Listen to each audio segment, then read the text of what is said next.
Hello, this is Diana Castro, and you're tuning in to Leaders with a Mission. And today, I have someone who you've already met, and I have so many new treats for you with this human that I would love to introduce you one more time.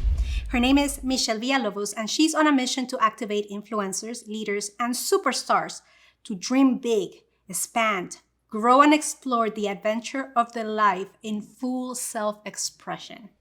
She's a multi-passionate entrepreneur that gets to play and lead as a mentor, speaker, and author. And today, we get to talk about her new book, But I Want to Fly, a children's book created for dreamers of all ages. So this is the beauty that we get to explore today. And I'm just like blown away by it. So can we dig a little bit deeper into this beauty? Please, let's do it.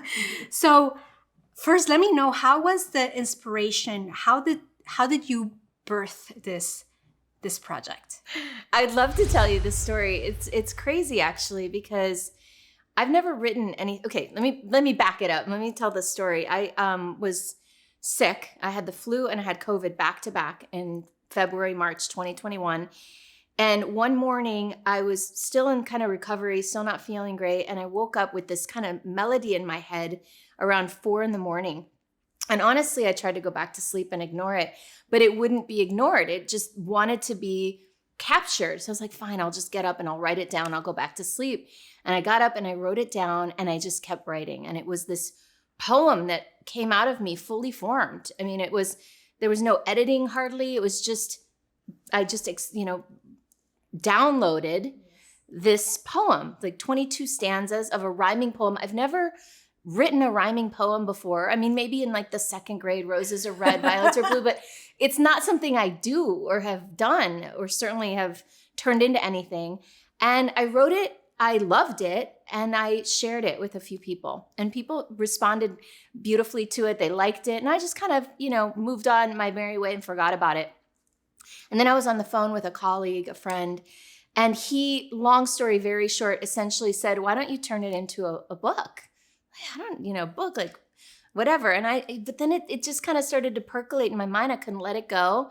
I found an artist in Germany. I found this amazing artist and it just flowed.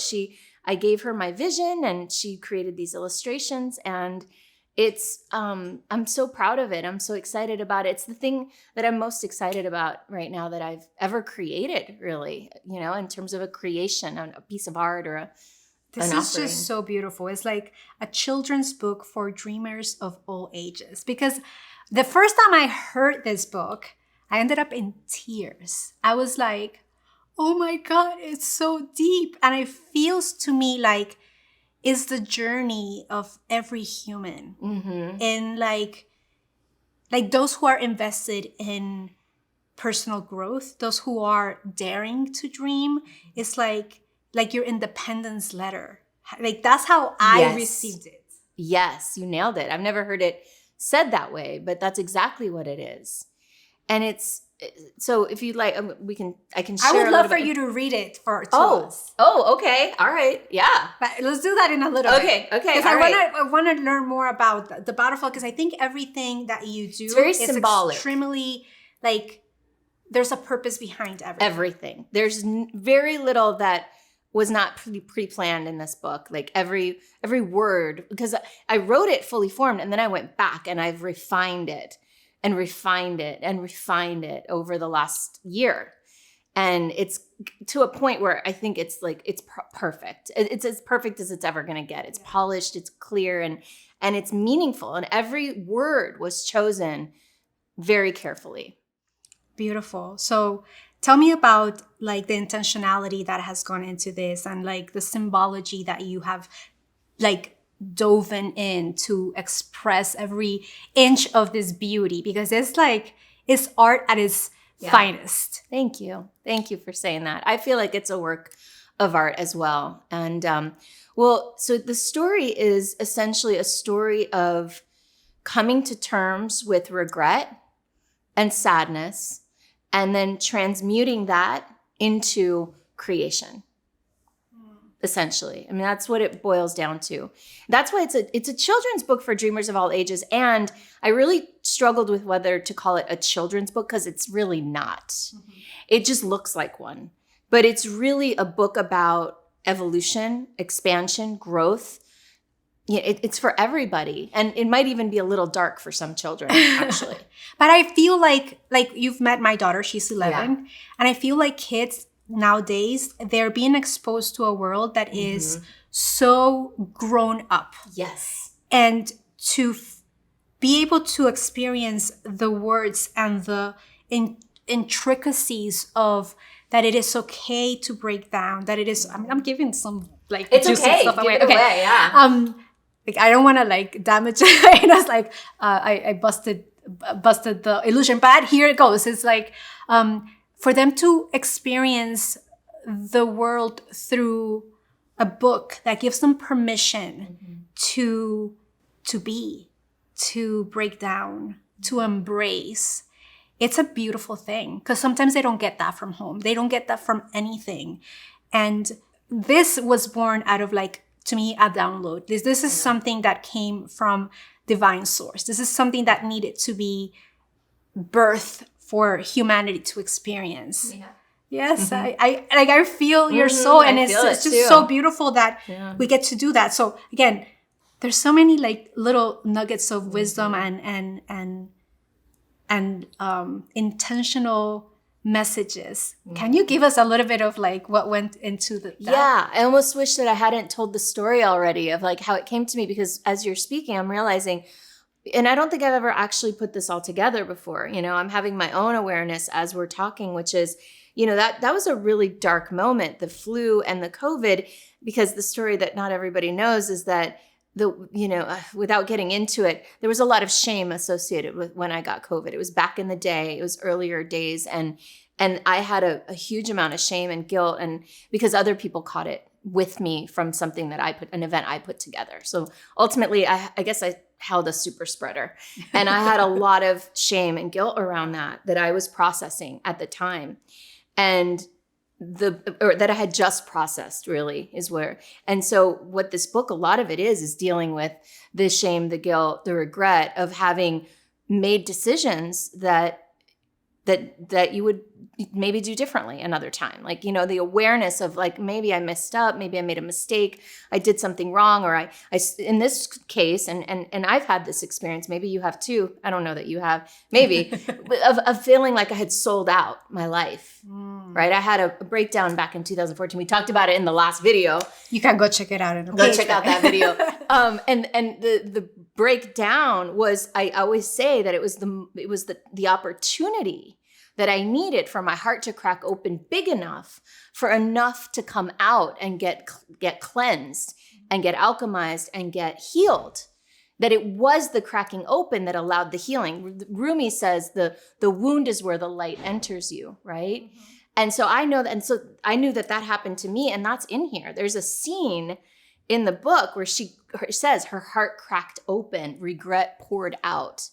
And so it's about that alchemy that happens when we allow ourselves to feel the pain of regret, of sadness, of loss, of whatever. And we spend so much of our lives trying not to feel those feelings, and then we don't have the opening and the creation of the new thing because we're so busy numbing, you know. And I speak from personal experience. So this book is about like what happens when you just go all the way into the pain and the sadness and let it flow through you almost, and ride the wave. It's like riding a wave of pain.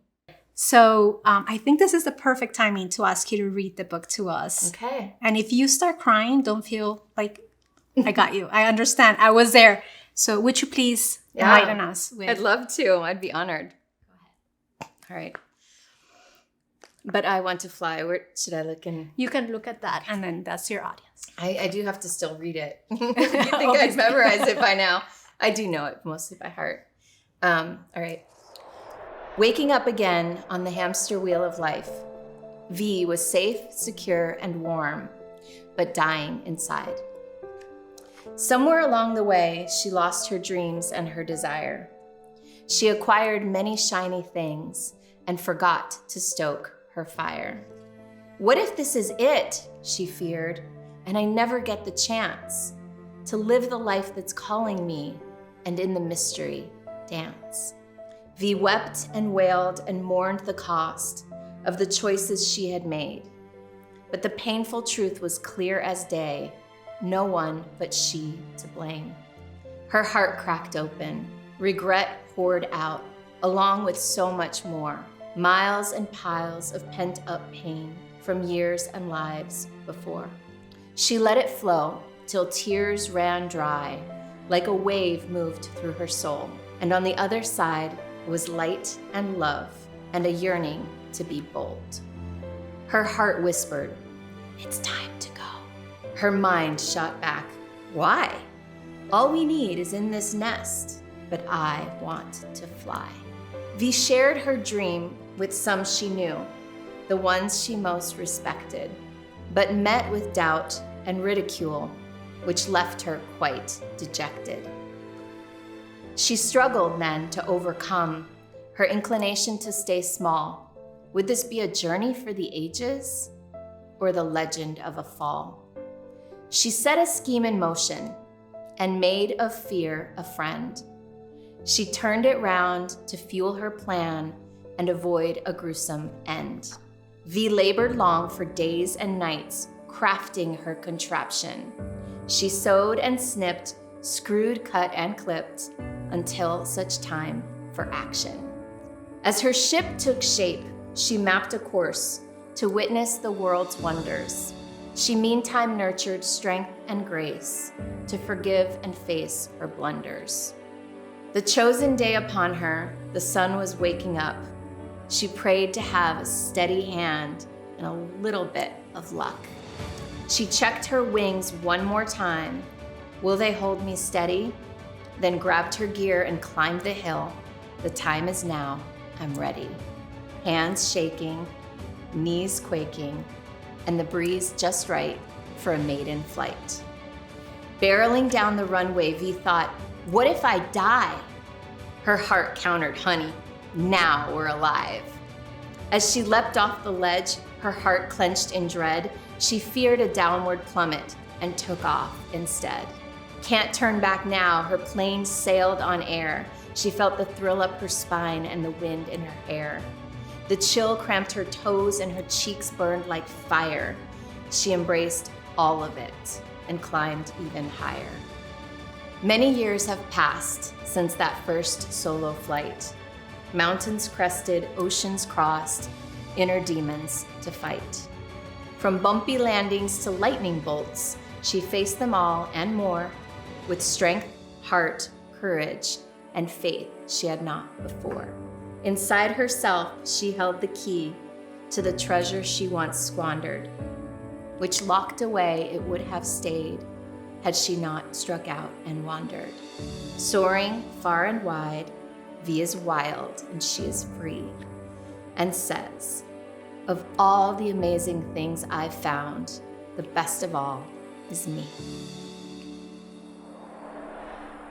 This is the most beautiful. I remember the first time you read it, I was in tears. I was like, it was like cleansing someone, verbalizing like a human journey, a human journey of acceptance, of self, compassion, of grit, of surrendering, of living, it was just such a beautiful expression of our human journey. So it makes me want to ask you, why do you think that this was self-expressed? Like, what do you think is the mission of this book? I think that it gives people permission to feel all of it, you know, and to have a bigger human experience, you know, and one of the things I've learned from the work that I've done with my mentors is that the more I used to numb, the more I narrowed my human experience, trying to control it. And I feel like this book invites people to stretch into the uncomfortable shadow. Like the beginning of the book, there's an awareness. She's dying inside, there's like this, she's trapped, her arms have got the octopus arms, and she's stuck here in this life that she's built, on a hamster wheel. And I feel like so many of us do that. But, and we're the ones that are keeping ourselves trapped. And the book, the mission of it is to help people wake up and say, no one's stopping me but me. And I really understand that everyone's circumstances are different and challenging. And that's not to minimize or devalue. It's just to say at some point, it's on you. Actually, I would actually say that it is claiming their power back. Yes. It's permission to say I'm ready. Yes. It's like at the end is like, how do we get to that moment where we actually say enough? Yeah. Enough of this. Enough of this. I'm ready for something bigger. I'm ready for the other chapter. And the courage that it takes, because it doesn't come without stepping into a new level of consciousness. It doesn't come without looking at fear in the eye and inviting it in for dinner. Yeah, exactly. That's like I've been running from you. Like, you want a piece of me? Come and get it. Yeah. Come and get it. Well, and it's funny because I also never put this together. That experience that I had with being so sick and then feeling the shame and the guilt and the fear, all of that. I had a moment. I remember I was lying in bed and I was on my right side, and I met in a dream, I met my shadow. Like, it was the embodiment of my shadow. Like, it's like a devil, dark creature.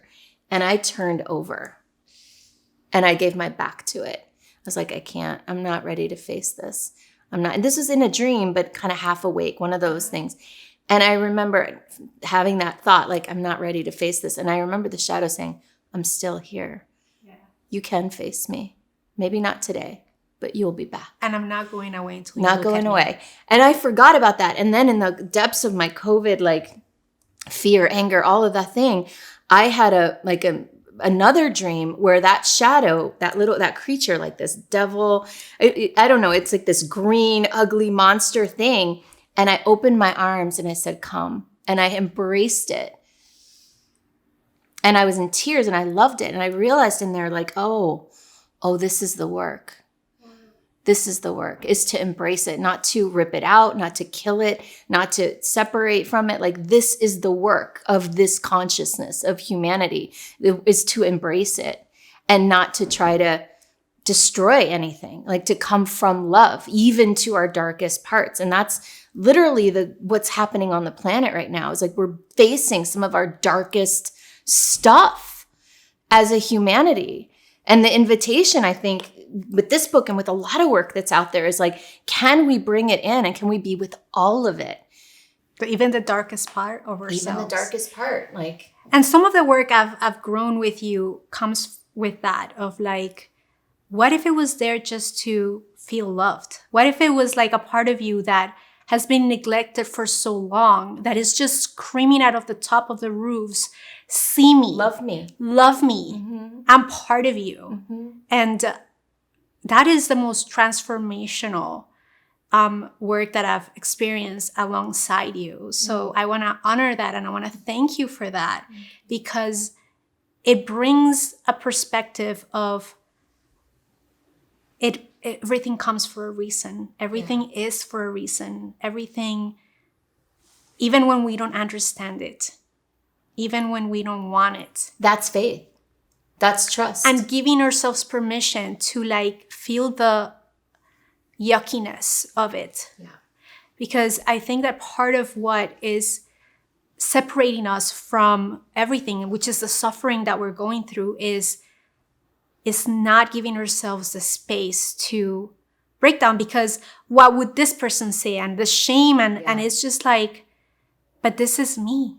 And if we don't accept that in ourselves, how are we asking others to do it for us? Yeah, exactly. Yeah, exactly. And if we're not doing it for ourselves, and if we're not doing it for others too, and if we can't do it for ourselves, we can't do it for others. Like, it's all connected. And that's why this book to some degree feels like a solo journey, like it's just her, and there's that one scene where she presents her idea and everybody makes fun of her. And I thought, like, do I want to add a thing of like having a mentor? Or do I want to add something in about a friend or a spouse or a whatever? I was like, no, this needs to be hers. Like this first one, because I am already thinking about your creative is activated. My creator is totally activated. My next book, I think I want to make it the story of this butterfly that inspired her.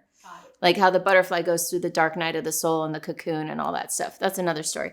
But, I feel like this needed to be a solo journey, and not to obviate, because I'm a mentor. So I believe in mentorship. I've invested in mentors. Like that's what I do. And I felt like the story, the analogy, it has to be like this. It's your journey. This is the first phase. Yeah, it's the first phase of like getting back to self and like giving oneself permission to break down and to dream. And to build and Let create. me ask you then this, coming from that, like it's giving yourself permission to dream. What do you feel this book is opening the doors to? What is that dream? What is the next self-expression of the development of the fruits of the labor of doing this to you? Like, for me? Yeah. Well, first of all, I want to just say one thing because you inspired something, but it wasn't your question, but I want to say it, which is like the book is also, one of my mentors says this, I don't think she invented it, but she says, Nanilea, she says, don't fight the old, create the new. Mm-hmm.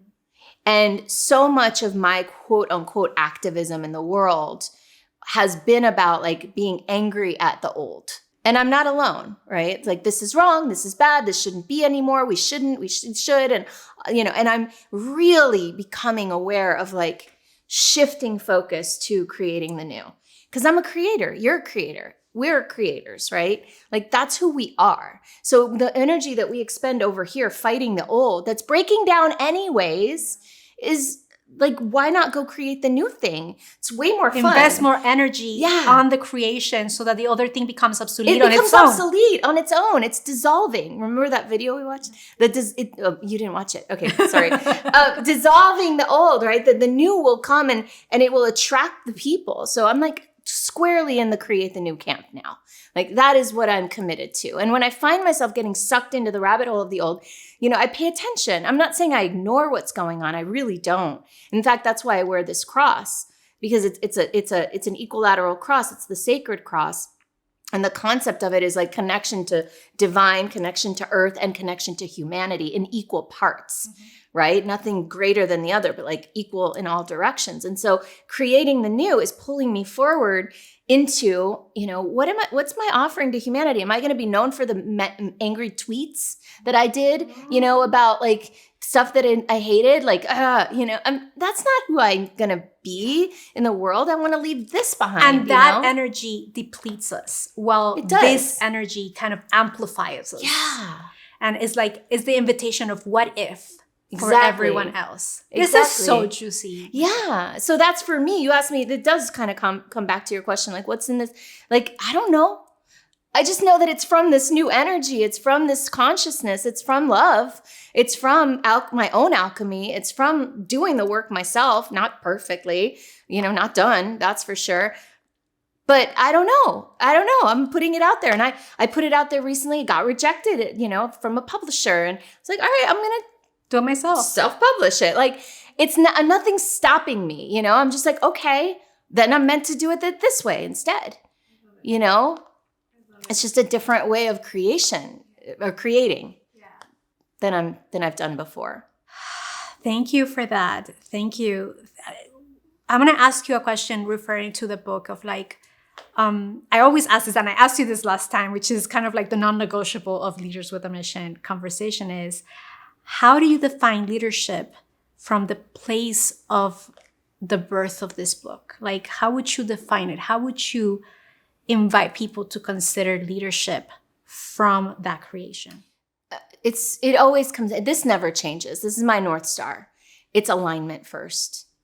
I honestly think that it is impossible to lead effectively, joyfully, lovingly, without being in alignment first. You know, it's just, yes, you can influence people. Yes, you can manipulate people. Yes, you can get your outcomes. You can create outcomes and all that. But I mean like real leadership, right? Like influencing, inspiring people, not from a place of, you know, cracking the whip, not from a place of manipulation, but like true leadership, right? Comes from, I think it's more powerful when it's from alignment, meaning self-alignment first. This story is about her realizing that she had sold out. She wasn't being true to herself. She had to feel the pain of that.